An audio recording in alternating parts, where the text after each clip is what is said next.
how to assemble the cylinder of the single head machine.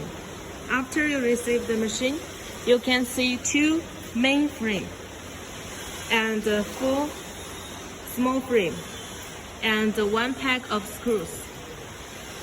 Now we will get them assembled. Firstly, you need to assemble these 4 small frames. 4 screws fixed here. It's this kind of small screws, short screws. Assemble these 4 frames like this.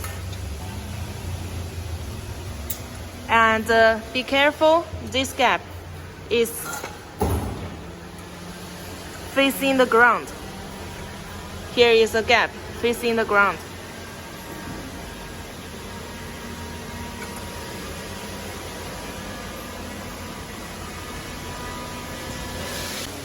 And then lift this part we already assembled on.